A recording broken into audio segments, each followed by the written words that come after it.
When I hear Ian, I think of you. There's a lot of great Ians. Thank Ian you. Rappaport, Ian Begley.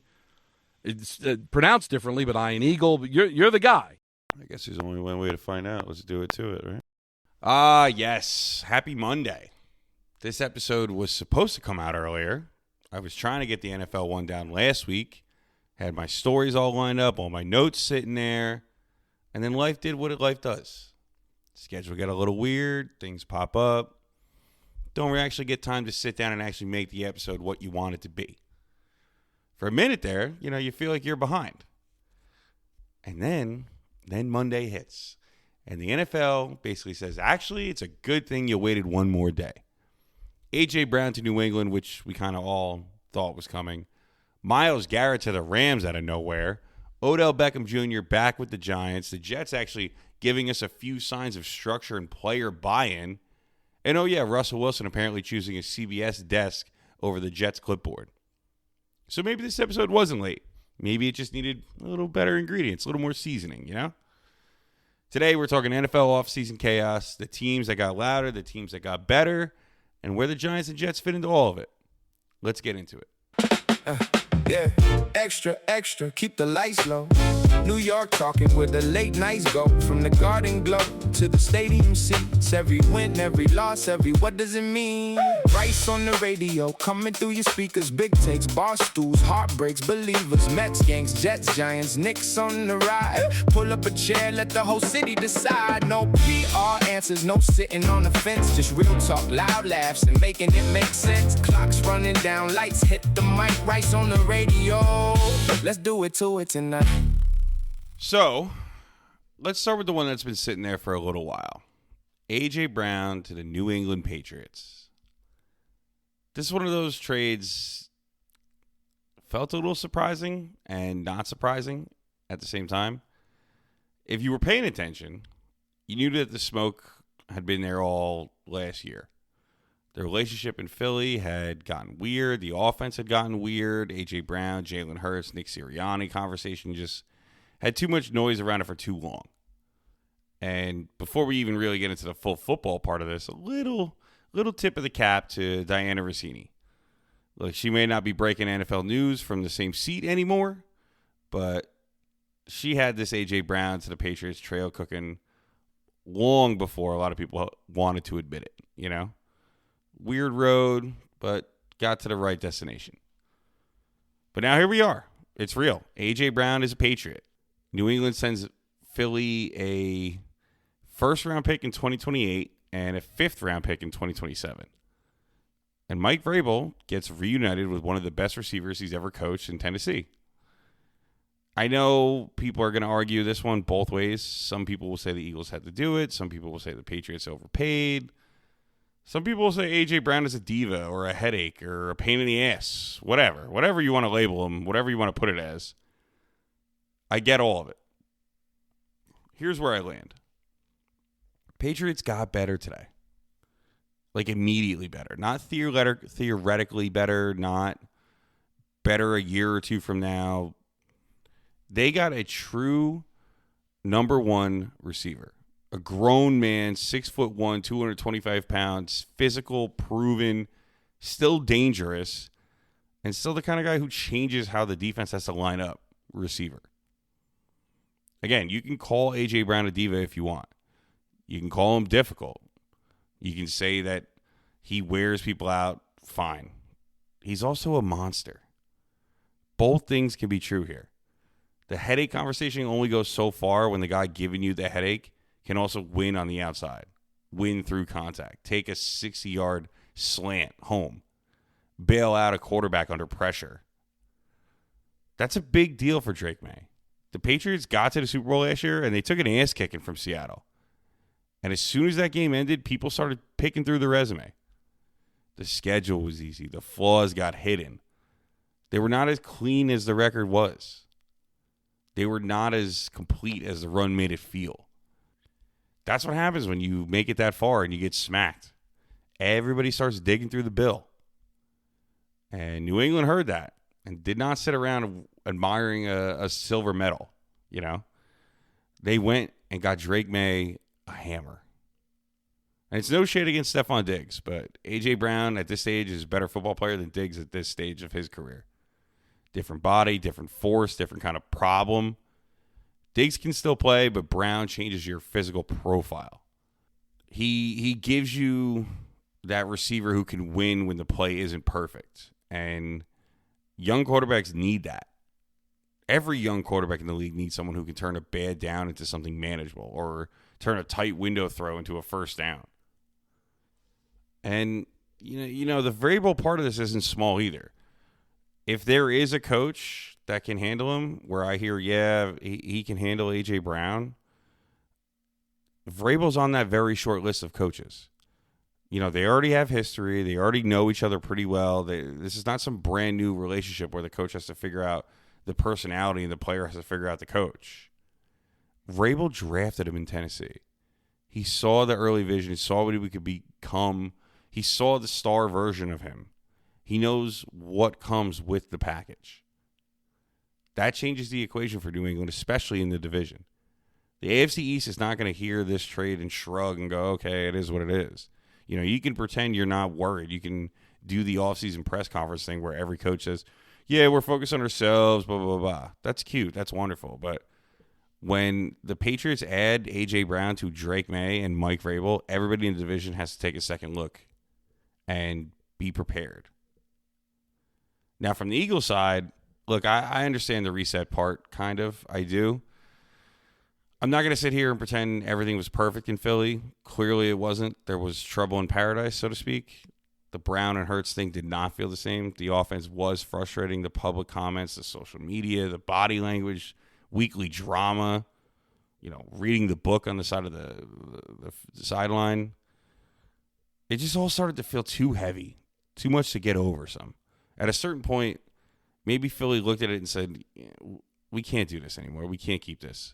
Maybe they decided the room just needed to breathe, too. Maybe they decided they would rather lose the player than keep the tension. I get the logic. I still do not think they got enough for him. A 2028 first-round pick is real. I'm not dismissing that. Good teams can get stuck at the back of the draft for years.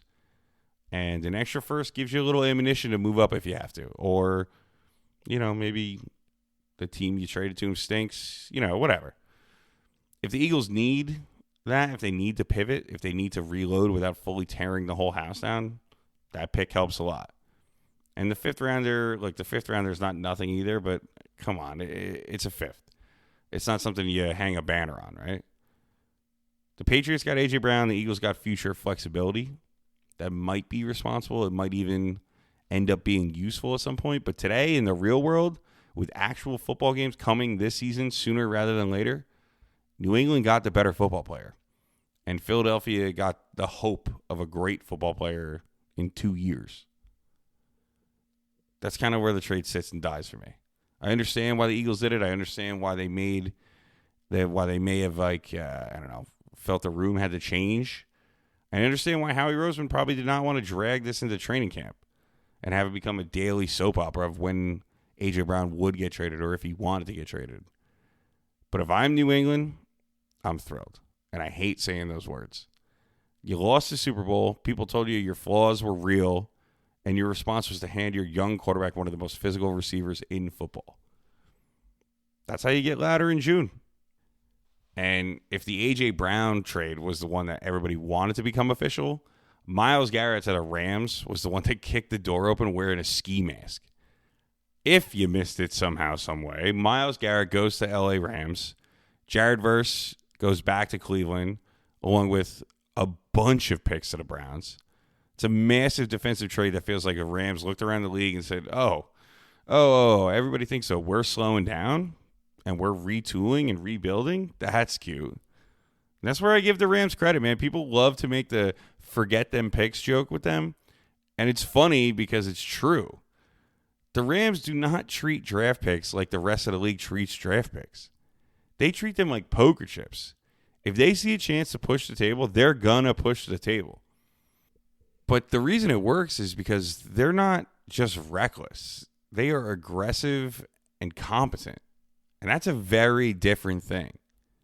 Anybody can trade picks away. Bad teams trade picks away all the time. Desperate teams trade picks away all the time. The difference is the Rams usually have a reason, a timeline, a structure around the move itself. You know, you may not agree with every swing they take, but you can see what they are trying to do. And this Garrett move is fascinating because the Rams just took a young quarterback at 13. So that tells you they are thinking about their life after Matthew Stafford. They're not blind to the calendar. They know Stafford is closer to the end than the beginning. They know they need the next chapter sitting in the building before the current chapter collapses. Then, after doing that, they turn around and trade for probably actually, the best defensive player in the league right now. So what are they saying by doing that? Well, they're saying we can prepare for tomorrow and still hunt today. That is the Rams. They're trying to do two things at once, and they're able to do it. They're preparing for the next quarterback era and still scare the hell out of people in the Stafford era. I respect it. Myles Garrett is on the back nine of his career in terms of age. He's not 24 years old anymore, but he's still operating like a prime monster. This is not buying a washed name and hoping he can stack on the defense. This is not some ceremonial late career move where you're paying for the jersey more than a player. This man just broke the sack record last year. He is still wrecking games. He is still one of those players where offensive coordinators sweat about every night leading up to the week they're playing him. The Rams offense is going to keep them in games. With Stafford, McVay, the weapons, the play calling, they are rarely going to be completely dead. They may have bad quarters. Sure, they may have weird games. Okay. Stafford may throw one where you're like, buddy, what the hell was that? But they are never really out of it. Now, give them a defensive closer. That's the fun part of this, really. You know, we might finally get Myles Garrett in January. Myles Garrett in the playoffs. Think about the playoff games where a pass rusher becomes the whole plot. You know, Aaron Donald doing Aaron Donald things. J.J. Watt in his prime where even if Houston was not supposed to be hanging around, you still had to deal with number 99 ruining your afternoon. Terrell Suggs flying off the edge in bad Baltimore teams. Calais Campbell on those teams where the whole thing might not have been perfect, but that big monster up front could keep you in it long enough to make sure the other side felt uncomfortable. That is what I want to see with Garrett. I want to see him in one of those games where every snap for the offensive line feels heavy, every third down feels like a coin flip, and then suddenly he blows the right tackle up and folds the pocket and changes the whole mood of the stadium. You know, one strip sack, one third down pressure, one tackle for loss on a play that was supposed to calm the game down. That is exactly how these big-time trades and for these big-time edge rushers change the shape of a playoff game. So now he gets on the stage with the Rams and hopefully gets to live that out. For Cleveland, I don't know, man. The fallout is interesting. I'm not going to do the lazy thing and just scream, oh, same old Browns, even though, listen, it is always sitting right there if we need it. But, you know, this feels a little more complicated, right? I wonder if there was like a quietly inevitable handshake, wink, and nod. I mean, last year Garrett was making noise about wanting out. His camp was talking. The frustration was obvious. And then he signs a monster contract, and everybody does the eye roll that we all do. Yep, there it is. Everybody wants out until the money shows up. But again, I wonder if there was some kind of understanding there, you know. I'm just saying, from the outside, it wouldn't shock me if the conversation was something like, you know, look, sign the deal, get paid, give us one more year, maybe set the tone for some of the young guys coming in. Let us see if we hit on a coach or a quarterback or hit on somebody in the draft. And if not, we'll do right by you. Because this ending makes a lot more sense if both sides knew the relationship was already cracked. Maybe this was not the Browns getting blindsided. Maybe this was the divorce everybody knew was coming. But they stayed together for one more year for financial reasons, you know? Look, the Browns get Jared Verse. They get picks. They get financial relief. They get a cleaner timeline. Garrett gets his money, keeps his value, and lands with a real contender in Los Angeles. It is still brutal to move a player like that. You don't just lose Myles Garrett and pretend the building feels the same the next morning. That is the kind of talent most teams spend 20 years trying to find, and then when you finally find him, pay him, and then you get rid of him. Still, what a swing by the Rams, man. Good for them. And speaking of emotional fans and emotional reunions and football reality colliding, let's get into the locals. And we'll start with the Giants here because Odell Beckham Jr. is back with Big Blue, back in the New York Giants uniform. I don't care how realistic you are. I do not care how many times you've told yourself you are the mature sports fan. If you're a Giants fan and you hear Odell Beckham back with the Giants, little part of your brain starts running the 2014 highlight reel. You know, the catch, the slants, the celebrations, the number 13 jerseys, the whole thing. There are absolutely Giant fans who already went into the closet, moved 3 winter coats around, and found the old Beckham jersey, shook the dust off it, and said, "Week 1, we are back, baby." I get it. Look, I'm happy. I'm happy for him. I'm happy for the Giants fans. I'm happy for the Giant fans that actually care. I'm also not 12 years old. You know, this isn't 2016. This is not Odell walking through the door as a wide receiver 1. This is not the Giants saying, "Great, the offense is fixed. Everybody go home. We're all good here." No, this is 33-year-old receiver with a lot of mileage, multiple knee surgeries, and a career, you know, that's been trying to keep itself alive for a little while now, if we're being honest. And I say that with no disrespect. Honestly, I actually kind of respect it. It's hard to give up something you love. It's even harder to walk away from something when that's the thing you've been doing your hardest since you were 8 years old. It's hard when your body starts telling you the truth before your brain wants to hear it. Odell has been a star, a celebrity, a lightning rod, a Super Bowl champion, a franchise icon, and a villain to some people. And now he's back where it all started, with his hat in his hand, trying to extend his professional football life 1 more year.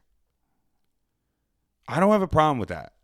What I do have a problem with is everybody acting like this has to be one extreme or the other. Some Giant fans are furious. They're calling the radio show saying that he's a showboat, he's a headache, he's going to ruin Jaxson Dart, he's going to bring the drama, he shouldn't be anywhere near this team. Relax, man. Everybody breathe. He's not being handed the franchise. He's not walking in as the offensive identity. He's probably wide receiver 5 or 6, depending on the health and the roster math. Look, maybe he catches a couple third down slants. Maybe he gives you a red zone snap here and there. Maybe he's just a veteran presence who pushes the room and makes the summer a little more interesting. But this is not Odell saves the Giants. This is Odell comes home and maybe still has a couple useful Sundays left. If there's real value here beyond nostalgia, I actually think it's more about Malik Nabers and Jaxson Dart. Look, I don't need Odell Beckham Jr. to teach Jaxson Dart how to be a quarterback. That's not why he's here. But can he help Malik Nabers understand what it's like to be a superstar receiver in this town? That's a different conversation. You know, Odell knows that life. He knows what happens when you become a phenomenon in the city. He knows how fast the city loves you, how fast the headlines come, every sideline moment, every facial expression, every quote, every outfit, every celebration can become an entire conversation on the back of page 6. You know, he knows the difference between what you can do and what you should do. And that could help Nabers. Not in a fake mentor way, not in some like follow my wisdom, young man movie scene. More like, hey, man, look, here's what I handled well. Here's what I wish I could have handled differently. And here's how this city can build you up and wear you out at the exact same time. That's useful for a young superstar receiver in the making. The real story here is with Malik Nabers. You know, I'm starting to get a little bit concerned, legitimately concerned, actually. Not panicked, but concerned. You know, every update feels cloudy from the front office. Every comment feels a little carefully worded. Harbaugh and Shane are still being pretty coy about week 1. Nabers is coming off the ACL, and then there was the meniscus cleanup and the stiffness, the rehab process. And then the Giants go out and sign 3 receivers in one day. Odell Beckham Jr., Juju Smith-Schuster, and Braxton Berrios, if you missed it. You know, you don't have to really be a detective with a corkboard and a red string to read the room here. doesn't exactly scream everything is perfectly fine. It kind of screams, actually, we need bodies. We need to be able to survive a few weeks without the main guy here. And this is kind of where I want Giant fans to see the forest through the trees. Look, of course you want Malik Nabers on the field. Of course you want your young quarterback to have his best weapon. Of course the offense is completely different when Nabers is out there. I mean, he changes the math. He changes the coverage. He changes what the defense has to respect. But this is year 3 of Malik Nabers' career. If you believe that this guy can be Mike Evans or Larry Fitzgerald, a franchise record receiver when he's all said and done, you don't rush him back because week 1 feels uncomfortable. You don't treat a franchise pillar like the week 1 prop bet.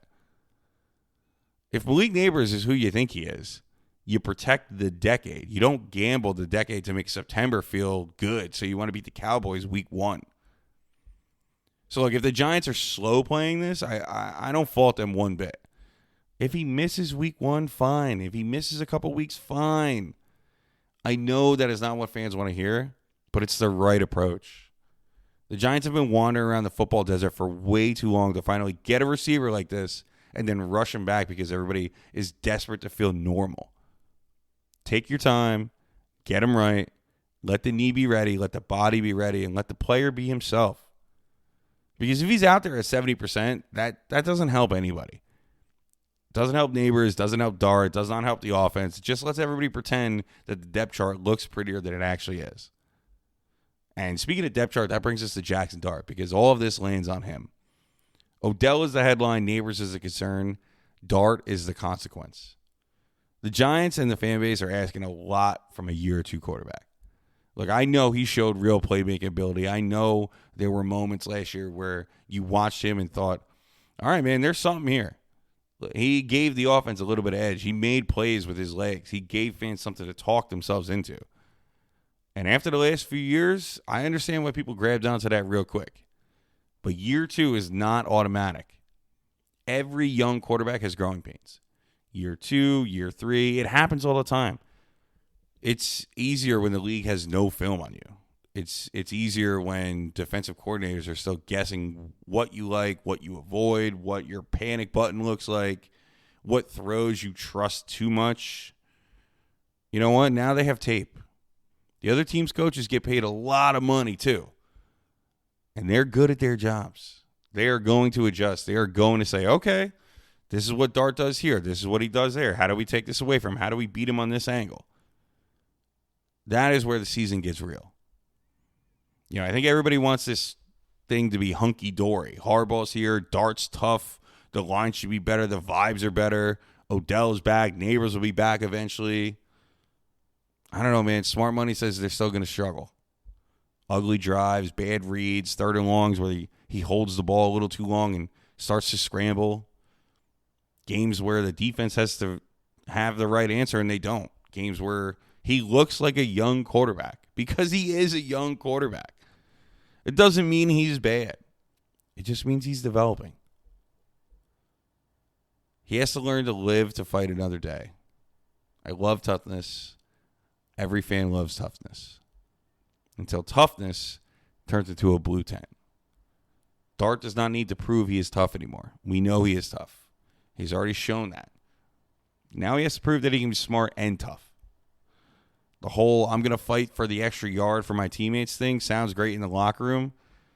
It sounds heroic. It sounds like something every fan wants to hear from their quarterback. But the guys on defense get paid to be way tougher than you.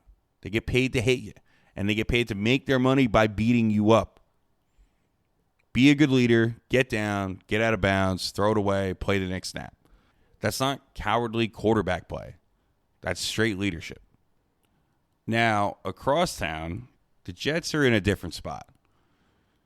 Not louder, not splashier, not as headline heavy as the Giants today, but maybe, for once, a little more normal. And I mean that as a compliment. The Jets section of this episode is not plan the parade. It's not the drought is over. It's not me sitting here in June telling you I have cracked the code and the Jets are about to become a machine. No. The Jets' success bar this year is simpler than that. prove this is a real foundation. That's really it. Aaron Glenn in year 2, he got his feet wet. Now he has to show the fans that he actually knows what the hell he's doing as a head coach. Not that he can just talk about culture and turning big ships, not be the hard ass at the press conference. Run the building, hire the right staff, put the team in a better position, make Sundays look less chaotic. That's the bar that we're looking for.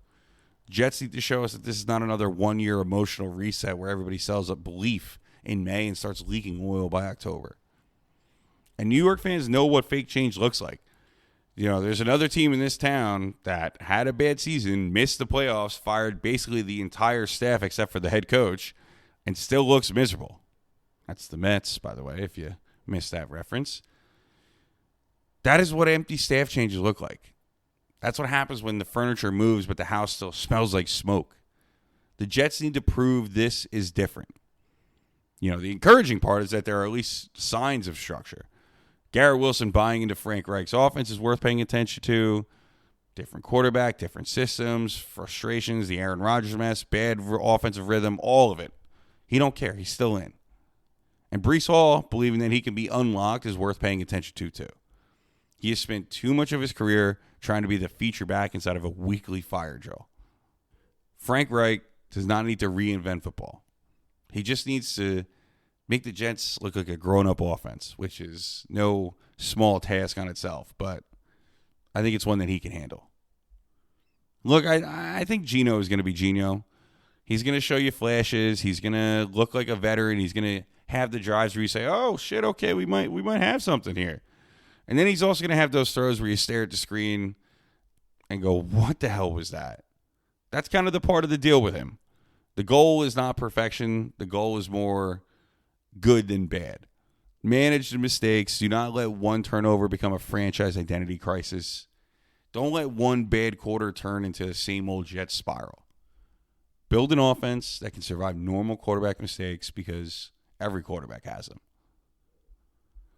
And I kind of like Cade Klubnik, too. I like the words going on around him, man. Look, I'm not trying to have a little quarterback controversy here in June. Please, for the love of God, the Jets do not need that. But look, if the kid is making noise in OTAs, I'm allowed to raise a little bit of an eyebrow. And again, it's only OTAs. But he goes 12 for 12. Ball never touches the ground. I think it's worth mentioning, man, because I'll tell you what, if he went 0 for 12 at a practice session, we'd be talking about it. So again, I'm interested. It's not a controversy. It's not a coronation. Just a little footnote here that maybe the Jets once in their franchise history got lucky and nailed some kid. And speaking of quarterback depth for the Jets, Russell Wilson is apparently choosing a CBS job over the Jets backup. Okay, fine. Respect to Russ. Great career. Super Bowl champion. Great, pretty deep ball. Seattle run was real. The defense was strong. The career deserves some respect. But did I need the Jets to become his final weird chapter? Nah, I'm good. No, thank you. I understand it, but no, thank you. And I understand wanting veteran depth. I understand, the logic behind it. You need a couple guys on your roster. You don't want to put Greg Sackelroy or, any of the other extensive list of Jets quarterbacks that got thrown into the fire. But look, man, I don't know. I'm good with it. I'm good with not having Russell Wilson. I saw what I needed to see when he started for the Giants. So for the Jets, the story is not fireworks. It's foundation. Darren Muji has already given you at least one reason to say maybe the front office knows what it's doing. I mean, he got a massive return for Sauce Gardner. He got a better return for Sauce than Howie Roseman got for A.J. Brown. Doesn't automatically make the Jets brilliant. One good trade doesn't erase a decade of nonsense, but it is something. It is evidence that maybe the people upstairs are not just guessing. Now they need the coaching staff to match that. They need Aaron Glenn to grow. They need Reich to modernize the offense. They need Garrett and Breece to look like they're playing inside a real system. And they need Geno to stabilize things more than he shakes things up. They don't need to win the offseason, man. They need to stop losing the building. That's where I want to land this episode. This whole thing started with timing. I wanted this one out earlier Didn't happen. Life got in the way. I got annoyed, fell behind. And the NFL handed us a day where A.J. Brown goes to New England, Myles Garrett goes to L.A., Odell comes home to the Giants, and somehow the Jets are giving me just enough confidence to not make a sarcastic face every time I mention them. So maybe sometimes the delay is not the disaster. Sometimes the timing just is not done cooking, you know? That's the truth in podcasting, that's the truth in football, and that's the truth in life. You could be frustrated that something did not happen when you wanted it to happen, and then a day later realize it landed better than it would have if you forced it. That does not mean sit around and do nothing. That does not mean every delay is secretly magic. Sometimes late is just late. Trust me, I know personally. But every now and then, things just line up in a way that reminds you not to panic just because the schedule got punched in the mouth. This is kind of where I'm at with New York football. I'm not planning a parade for either team. I'm not doom scrolling either. For the Giants, be patient with Nabers. Be smart with Dart. And be honest about what Odell is. Enjoy the story, but do not confuse the story for the solution. And for the Jets, prove that the building is real. Prove the staff is better. Prove the offense can function. Prove that a year or two of Aaron Glenn is just not more speeches, but actual growth. That's enough for early June. Not blind faith, not misery, just cautious interest. And in New York football, cautious interest is basically emotional growth. But that's episode 71. I appreciate everybody listening, as always. If you're rocking with the show, share it with somebody who talks ball the way that we do. Like, follow, subscribe, all that good stuff. It helps more than you know, especially as we keep leaning into these shorter sports-specific episodes and keep really building the Rights on the Radio into what it's supposed to become. Find me on socials, jump in the conversation, tell me if I'm right, tell me if I'm wrong. Tell me if you already pulled the Odell jersey out of the closet and started stretching it out like it's week 1. But until then, until next time, tell someone you love them, spread good energy, and I'll catch you on the next one. Cheers.